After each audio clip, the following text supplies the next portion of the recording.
নমস্কার, আমি শ্রাবণ। রোজকার মতো আজও আমি এসে গেছি তোমাদের একটা গল্প শোনাতে। আজকে আমি তোমাদের লেখিকা পুণ্যলতা চক্রবর্তী মহাশয়ার লেখা একটি ছোট গল্প, যার নাম খবরদার, এটি শোনাবার চেষ্টা করব।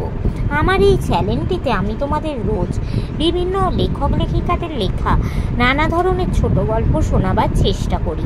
আমি যেহেতু একজন শারীরিক প্রতিবন্ধী, নিজের প্রতিবন্ধকতাকে দূরে সরিয়ে রেখে নিজের একটা পরিচয় তৈরি করব, সেই লক্ষ্যেই তোমাদের এই গল্প শোনানোর কাজটা শুরু করেছি। এই কাজে আমার সফল হতে গেলে তোমাদের সাহায্য বা সাপোর্ট খুবই দরকার। তাই বন্ধুরা, আমি তোমাদের রিকোয়েস্ট করছি, প্লিজ তোমরা আমার বলা গল্পগুলো স্কিপ না করে গিয়ে পুরোটা শোনো। আমার চ্যানেলটা সাবস্ক্রাইব করো, লাইক করো, কমেন্ট করো ও একটু শেয়ার করে দাও। আর এখনও অবধি যারা আমার চ্যানেলটাকে সাবস্ক্রাইব করেছো, সেই সব বন্ধুদের অনেক অনেক ধন্যবাদ জানালাম। তো চলো তোমাদের আজকের গল্পটা শোনাই। খবরদার, লেখিকা পুণ্যলতা চক্রবর্তী মহাশয়া। দুপুরবেলা বাইরে রোদ ঝাঁঝা করছে। ঘরের ভিতর মিনা মায়ের কাছে শুয়ে গল্প শুনছে। খানিক পরে মা ঘুমিয়ে পড়লেন। অমনি মিনা উঠে পা টিপে বাইরে গেল।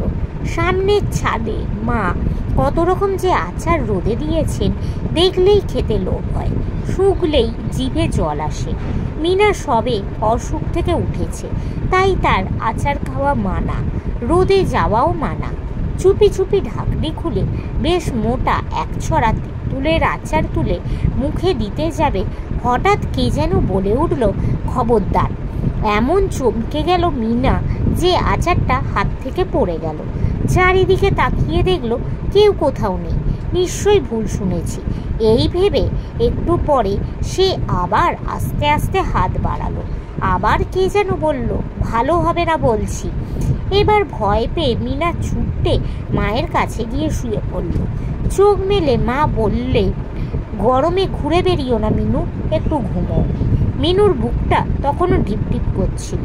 মাকে সব কথা বলতে ইচ্ছে করছিল, কিন্তু সে যে লুকিয়ে লুকিয়ে আচার খেতে রোদে গিয়েছিল, তাই লজ্জায় আর কিছু বলতে পারল না। ওইদিকে ওর দাদা দিদি মন্টু আর রিনা স্কুল থেকে ফিরতে মিনা তাদের সব কথা বলল। রিনা ভয়ে ভয়ে বলল, ভৌতিক ব্যাপার নয় তো? মন্টু তো হেসেই সব উড়িয়ে দিল। রোজ বিকেলে ছাদে কত খেলা হয়, আজ মিনার কোনো খেলাতেই মন বসছে না।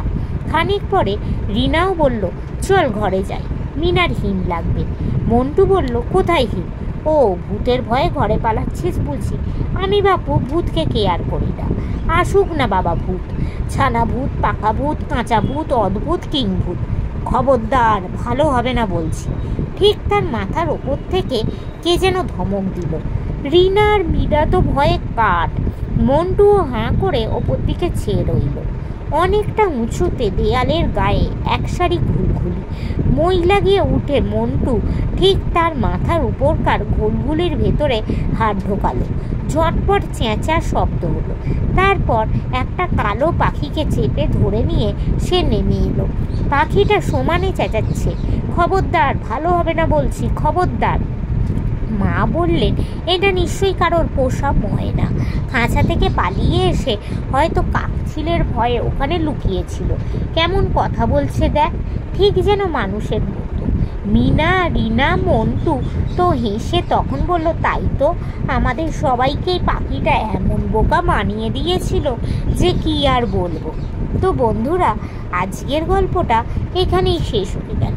তোমাদের যদি ভালো লাগে প্লিজ লাইক করো, আমার চ্যানেলটা সাবস্ক্রাইব করো ও শেয়ার করো। আজকের মতো আমি চললাম। আমি আবার তোমাদের আগামীকাল অন্য কোনো গল্প শোনাবার চেষ্টা করব। আজকের মতো টাটা।